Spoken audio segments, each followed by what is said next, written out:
Welcome, everybody. My name is Rabbi Scott Shaffron. I'm the Executive Director of the Jewish Community Relations Council. And if you have been following the calendar, you will know that we are in December.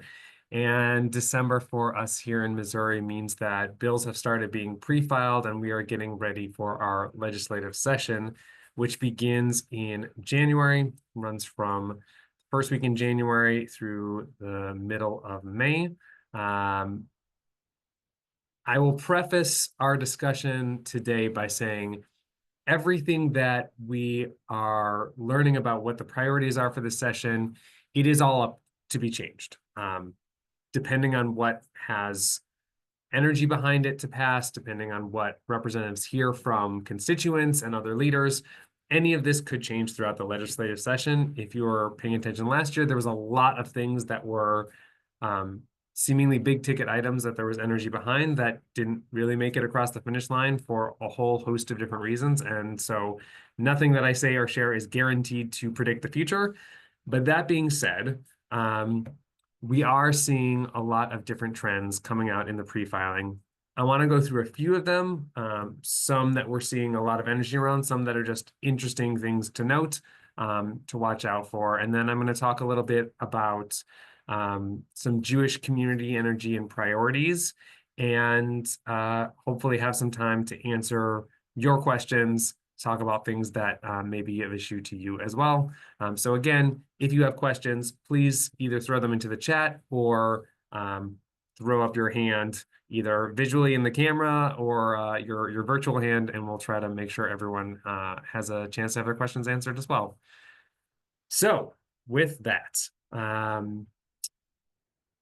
for most of you who have been paying attention for a long time, you know that there's a lot of turnover in our Missouri legislature because of our term limits. You only have a maximum of 8 years in the House or 8 years in the Senate, which is a total of 16 years. So roughly a third of the representatives throughout our state government change over every time we have an election, which means there's always new people coming in.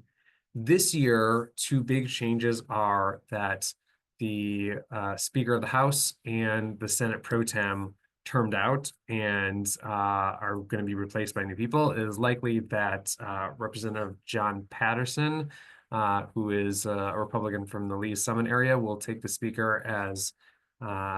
gavel as Speaker of the House.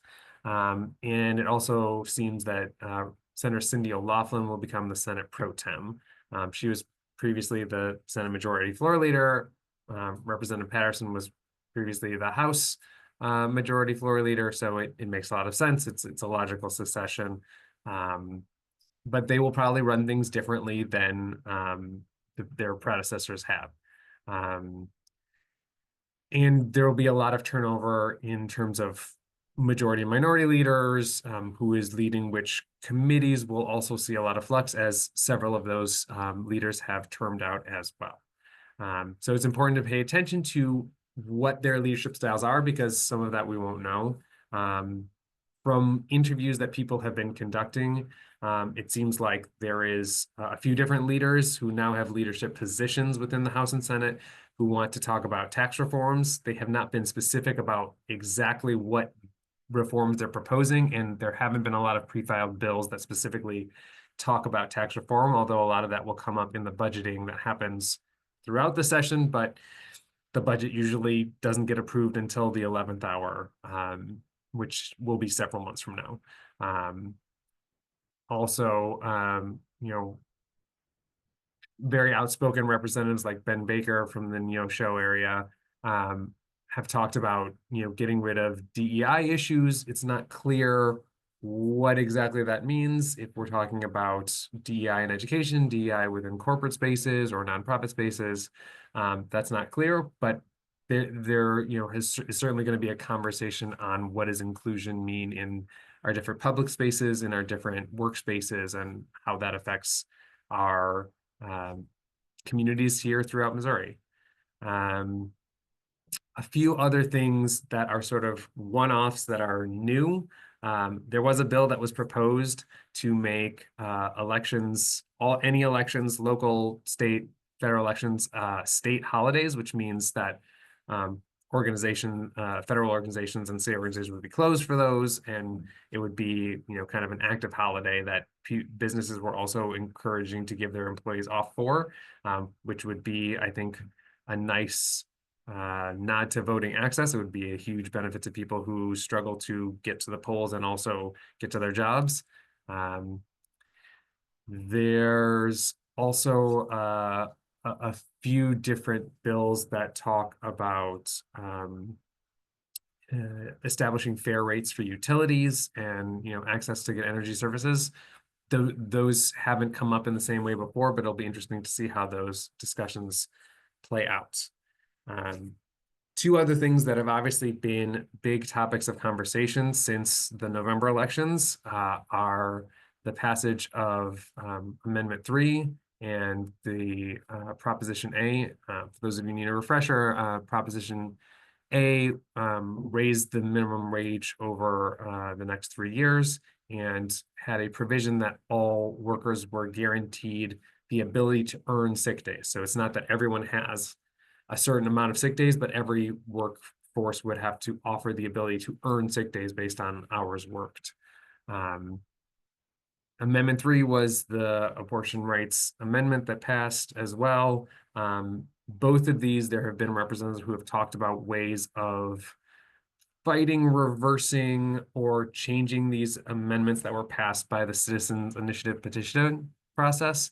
There's only a few ways they could really do that in terms of Amendment 3, because it is a constitutional amendment. They would have to either try to tie up some funding sources, which would be a very difficult process, or they would have to pass through both houses of the legislature their own constitutional amendment to be put on a future ballot that would then also have to pass.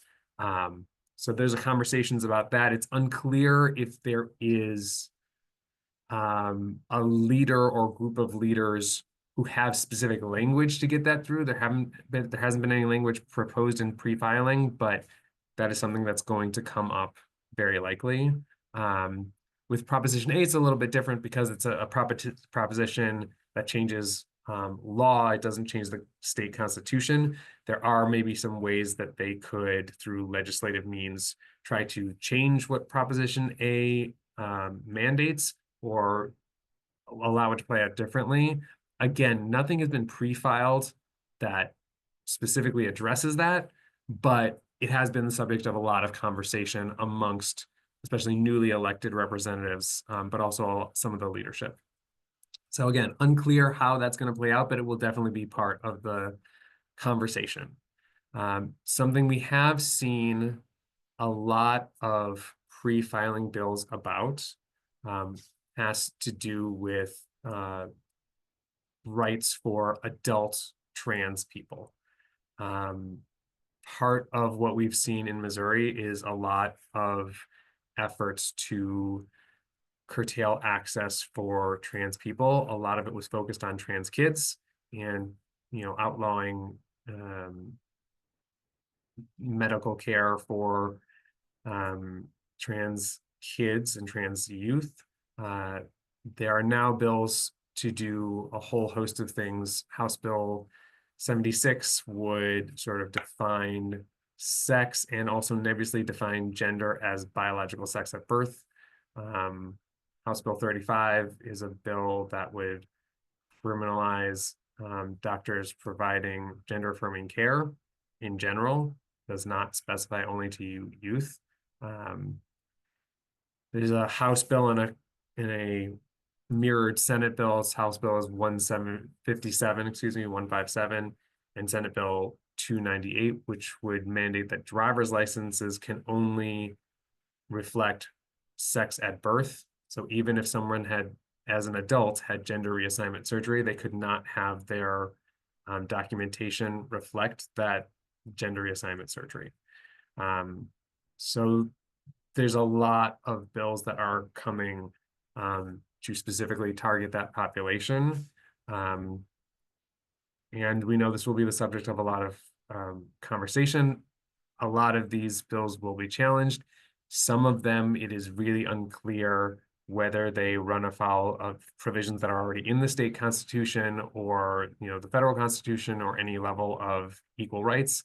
Some of that, as we know, is being challenged in the Supreme Court, the federal Supreme Court right now. But again, it will be a part of the discussion in this session moving forward, which is unfortunate for many reasons, not the least of which is that we have a lot of very practical issues to deal with in Missouri, and this taking up a lot of oxygen makes it hard to work on some of those other issues. The other thing that has come up in a number of different ways is talking about the St. Louis Police Department. So there have been propositions within both branches of the legislature to try to initiate a state takeover of the St. Louis Police Department. There is state control right now of the Kansas City Police Department as opposed to local control. Part of the reasons that they can do that is that it allows people who are running for statewide office to say that they are being tough on crime and spreading a message that the main urban centers are riddled with crime and that their government managers and their police forces can't handle it. And so state control is needed. It's unclear what the state control would do to change any crime rate. And it's also unclear that the crime rates are so skyrocketing that sort of drastic takeover is needed. I haven't seen recently updated crime statistics for December and November, but for the first 3 quarters of the year, actually crime was down in St. Louis across all violent crime areas. So it's an interesting narrative to see crop up. It's something that will definitely be talked about as well. Great question. So any pre-filed bills to change the requirements for the initiative petition process? I have not seen any. I will confess I did not check this morning again to see if anything had been pre-filed since Monday was the last time I checked what the different listservs had. I have not seen any pre-filed bills to talk about changing the initiative petition requirements. What that would take, so we saw over the summer in the August elections, there was a ballot amendment to raise the effective rate to pass ballot amendments. Right now, it just needs a simple majority. There was actually several different competing bills that kind of got lumped into one amendment proposed, and that proposal would have drastically raised the threshold, I think, to 60% for anything to pass, which almost no initiatives have gotten over 60%. There are a few, but almost nothing in the last several decades has had that kind of support. That initiative was defeated. And it's unclear if there would be enough political will to try and get language together and do the same thing. But Ben raises a really good point. There are definitely some representatives who are frustrated that civic groups and community organizations put things on the ballot that passed that they didn't want to pass in the legislature. But actually, I thought there was a very thoughtful interview from outgoing Governor Mike Parsons, who was asked this question directly of, are you frustrated by the use of the initiative petition process? And he had a really thoughtful response, which was that he understood why groups would try to use the initiative petition process, that if they see the legislature not addressing certain issues and not getting legislation passed, then people will try to use this helpful kind of pressure release valve to try and do it through the initiative petition process. So I would not be surprised if some bills did get filed during session to try to create an amendment that would change that.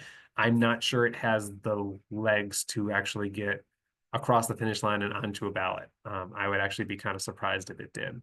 But as I said before, anything is possible. All of this analysis pre-session could go out the window depending on how things develop in the next 5 months.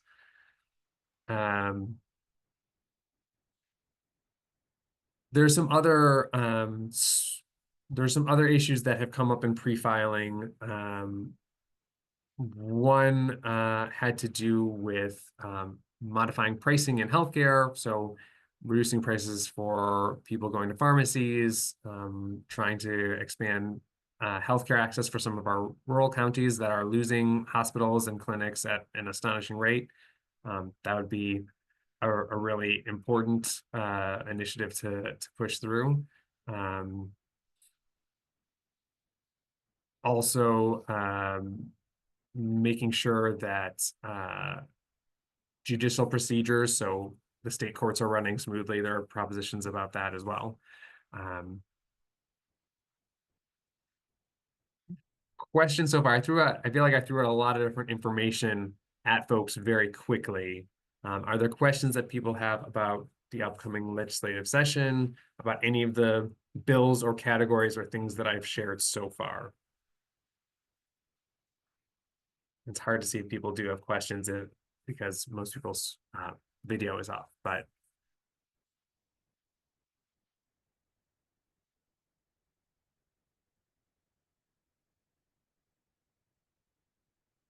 okay. In terms of how any of these things affect the Jewish community, obviously, most issues that affect communities statewide have a relatively proportional impact on the Jewish community. This year, based on a lot of our conversations with legislators and conversations with our partner organizations, both in the Jewish community and outside the Jewish community, and also a lot of experiences with past sessions, we've been doing a lot of work to try and coordinate a very strategic Jewish Advocacy Day. That will be happening in January. We are working with legislators, excuse me, to nail down an exact date for that.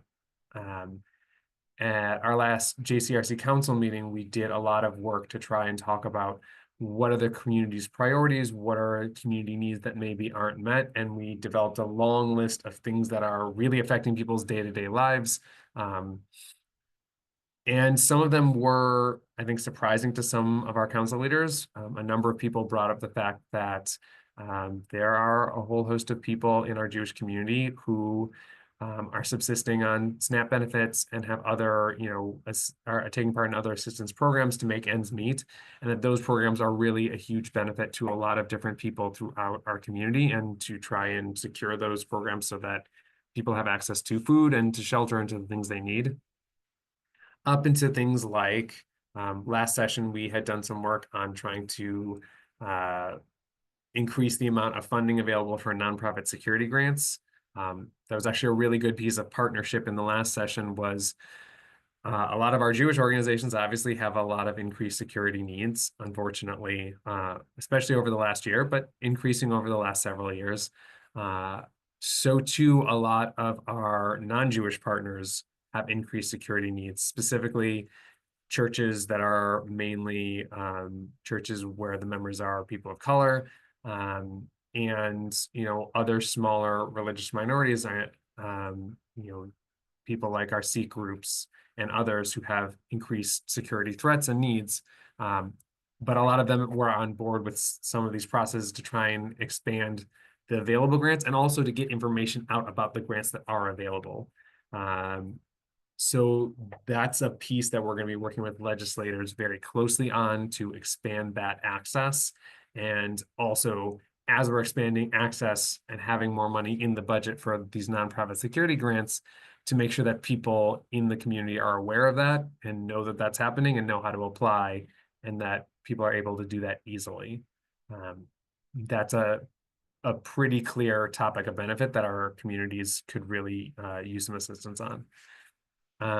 The other piece that came up, and we've been working with our Holocaust Museum and our other defense agencies, so that's Jewish Federation, NCJW, ADL, AJC, and us in the Holocaust Museum, is we do have this really wonderful Holocaust education mandate in Missouri that passed a few years ago.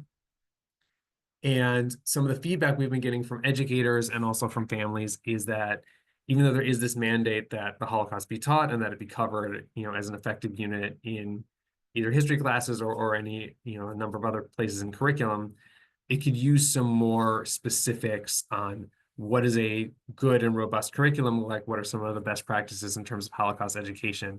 And so we're going to be working with, there is actually a Holocaust commission that is a statewide commission that we have partners who are the leaders of.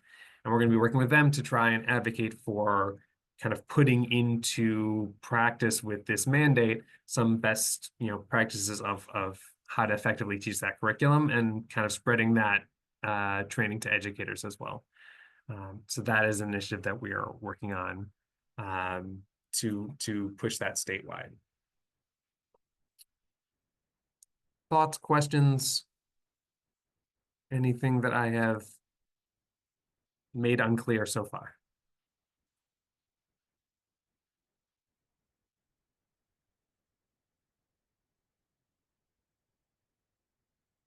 Okay.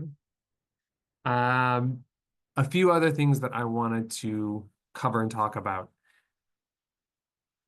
Our legislative process, as I said, it starts now with pre-filing, but the session starts at the beginning of January and runs through mid-May.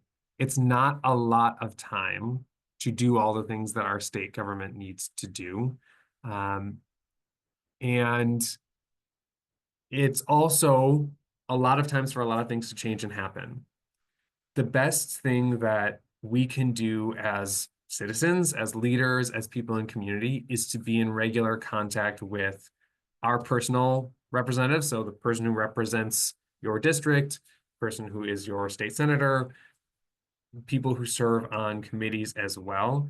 And a good thing to be able to note is, how to keep up with what's going on and to be able to be letting them know about your priorities proactively. So I can't tell you the number of times I have spoken with lawmakers who said, I didn't even know about this issue until somebody dropped in, sent me an email, called me on the phone, had a conversation with me, left me a one-page outline of their position points.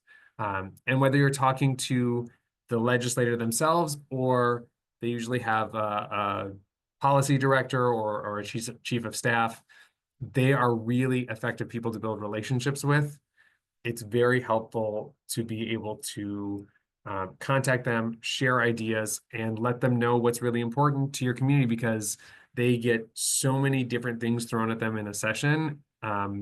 They often have to prioritize their energy, but if they hear from constituents, especially their own constituents, who say, this is really a priority, this is a need, I need you to at least focus on this and read through this and take a look at these ideas, they are much, much more likely to be informed if those things come up for vote. And often they come back to us with questions on how they can support, especially in those areas that are, like we're talking about nonprofit security grants.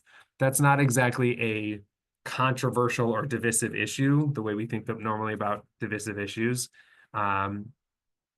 It does involve money, and money is always in short supply, but it's a need that we can express that lawmakers understand. And when we've spoken to them before, a lot of them are concerned about where the money is coming from and how we're going to get it, but aren't really, don't really object to the need and trying to meet that need. So things like that, where we can build those relationships, are really helpful. And you can start those conversations anytime. There's always somebody who will take that message or put you in touch with someone to have that conversation. The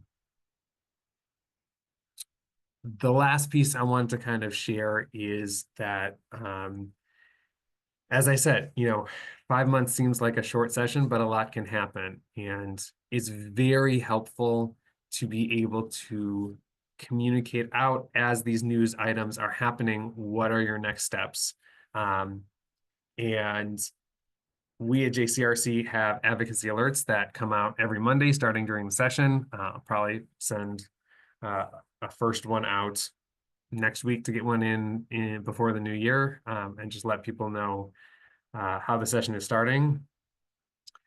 And following those updates that we send out. I know a lot of our partners also have really good comprehensive updates. I cannot recommend enough the Missouri Budget Project. It does get a little technical, and sometimes there's a lot of details when they're going through different proposals, but they do a great job of comprehensively covering what's happening week to week in the state government.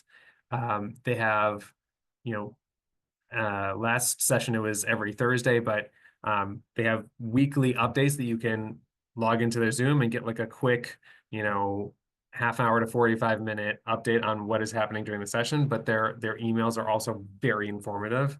They have great updates. Our partners at NCJW also have advocacy updates that they try and keep like very condensed, short and sweet of what's relevant to their work and also the Jewish community. So being in the ecosystem of knowing what all is happening in the state government is really important. And I cannot recommend those updates highly enough. Specifically, obviously, I think JCRCs are the most wonderful updates that there could ever be. So get on our listservs, make sure that you can follow what's happening in the legislative session. You can see in the chat right now, if you want a quick click, you will be easily added to our advocacy updates as well. We are right now only at 12:30, but that was sort of my grand overview about the legislative session. Those are the main points I wanted to hit. I guess the other thing I would say is there's a lot of people who will be affected by a lot of the legislation that gets passed statewide. I think it's pretty safe to say that with a Republican supermajority, any initiatives that take off at a national level, so whatever conversations you see playing out in our federal legislative branch, there will probably be analogs here in Missouri. So if something has a lot of energy at the federal level, it's going to have some energy at the state level too. And it's important to pay attention to those dynamics. If you see a lot of energy against, you know, curtailing immigrant rights, let's say, because we've heard a lot of rhetoric coming out of the new administration about immigrant rights, you can probably bet that there will be legislation trying to be passed here doing the same. And it's unclear what form that will take, but it's something to be aware of. And, you know, especially looking at the people who are in our community, both people who are Jewish and who are affected by these rules, but also our neighbors who are affected by them. It's a really good time to reach out and be able to check in on folks, build those bridges, because a lot of us are going to need to be working together in this next session to make sure our communities have what we need. And that's more important now than ever, I would say. And there's a lot more commonality we can bond over in terms of what the legislators are proposing that might be a benefit and helpful to us, and we can support and push them to vote for, and things that might be harmful to our communities and we want to really push back against. I think it's really incumbent on all of us to be aware of those things and also spread the word. And like I said, if you want to know more about what is happening in our little corner of the community and statewide, sign up for our advocacy alerts. Also sign up for our general JCRC emails. We'll send stuff out like, you know, more details on this advocacy day. I'm working also with leaders in synagogues, all of our council leaders, which represent 35 Jewish organizations throughout our community, to really bring people to an advocacy day. And we're hoping to have a few hundred people and buses and an all-day trip to Jefferson City. It will be on a weekday because that's when the session meets. But as soon as we have all of the dates and times, we will be sending that out to the entire community and getting all of our partners to do so as well. And I hope that you will all be able to be involved in that. Great question, Ben. Any conversation about sanctuary? So not directly.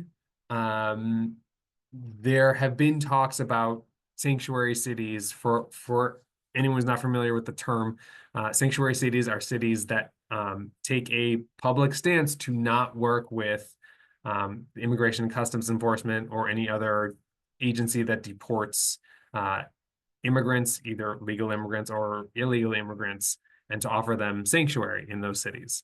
There had been some conversations several years ago about organizations being sanctuary organizations or St. Louis becoming a sanctuary city, which obviously did not happen. There haven't been any like pre-filing bills exactly, other than there have been a lot of statements talking about going after sanctuary cities, like not doing state business with other cities and locations that have a policy of being sanctuary cities. It's not clear what they could do if an organization chooses to be a sanctuary. One of the things that's happened specifically in religious organizations, churches, synagogues, other places that have been sanctuaries is that,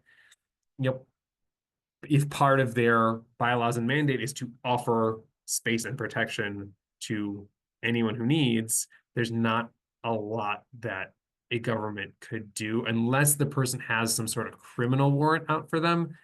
They might be able to compel a sanctuary organization to, if they had a warrant to come into that place, they could. They cannot, if you're if a congregation is housing a person who is undocumented, the ICE authorities cannot just kick down the door and take that person out. They need to have a warrant for that person to be able to arrest them for a criminal violation. And absent a judge's order, the ICE can't just do that. Ben added a good point that one of our local churches, the Maplewood UCC Church, did that a few years ago, where they sheltered someone who was undocumented and prevented them from getting deported for months and months and months, and community supported that person's need, which is an amazing act of chesed and generosity.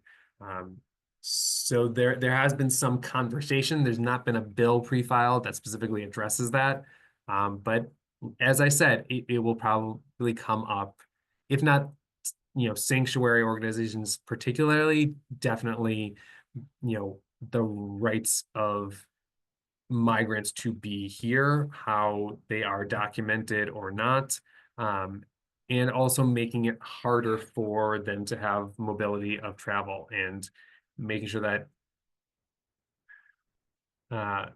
that documentation follows a certain standard.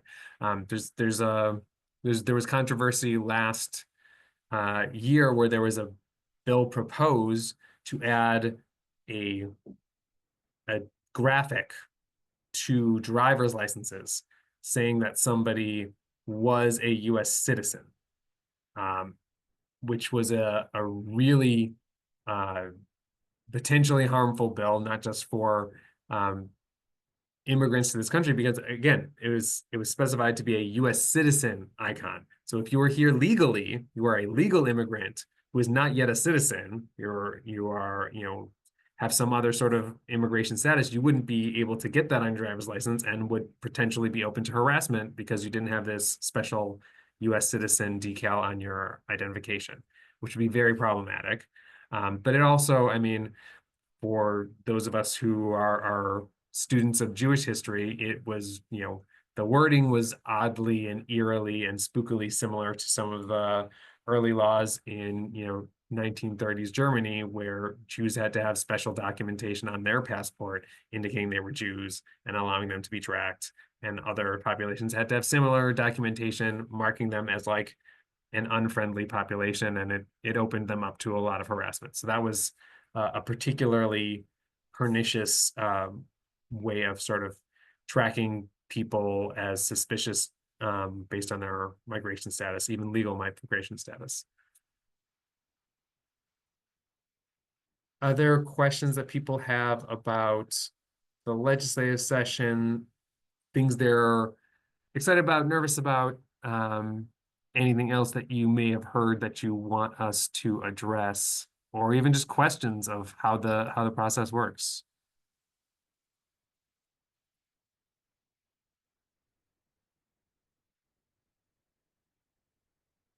And by the way, you don't have to put things in the chat if you want to, unmute yourself and jump in. please feel free. I want whatever's easiest for you to interact. Scott, have you heard anything about plans of the governor and the attorney general regarding the prosecutor in St. Louis County? They say they're gonna, I don't know what they say they're gonna do, but they say they could do something.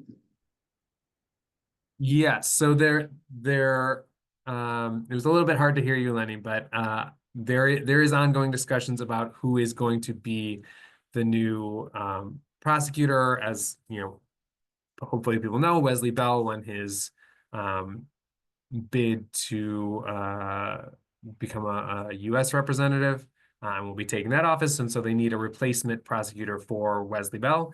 There was some controversy of who actually gets to make that decision, and does the governor appoint? Can Wesley Bell nominate his own successor? I believe, Holly, you are correct that they nominated Cort Van Osteren. I don't know that he has officially been approved or started the job, but that was also the last that I heard, that he had been nominated. Apparently, Page said that he's appointing him, and I haven't heard that the attorney general has filed anything on behalf of the governor or anybody opposing that, although they're talking about doing something. I don't know. Yeah, the last I heard, the conversation was ongoing. They had not formally stated that Cort Van Osteren would not be the prosecutor, or that they had a specific other name that they were counter appointing. But I think that who gets to appoint needs to be sort of worked out. There's also an issue with the county council possibly not approving what Page is doing. 100%. And this is obviously not the first time that a sitting prosecutor has been elected to another office and they needed a replacement. In the past, though, it has not been as much of an issue of process. Someone was just sort of, I think in the past, both the governor and the county chair had proposed people, and they got appointed. Now that there's some conflict, I think people are trying to push the boundaries of who actually has the power to do so, and it's unclear based on the county bylaws who actually does have the power to appoint a new prosecutor.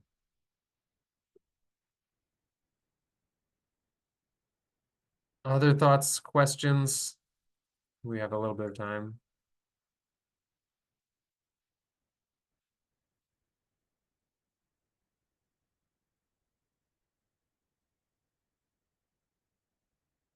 If not, like I said, I am always available to help answer questions. Feel free to contact me directly or contact anyone in the JCRC office. We're always available via email. We try to be pretty responsive as much as we can. I really encourage everyone to continue being active and involved. There's going to be a lot of things that come up this session. And knowing what's happening is the best first step to getting involved. And also stay tuned for information on our Jewish Advocacy Day. It will kind of be the first step of probably a lot of efforts to get our community involved in what our state legislature is doing. And if people have other questions, I'm happy to stay on and answer them. If not, happy to give people back a couple of minutes in their day to hopefully eat a good lunch or take a break or do what else they need to do. But I really appreciate everyone's time and your thoughtfulness at being informed at what's happening in our state. Thank you, everybody.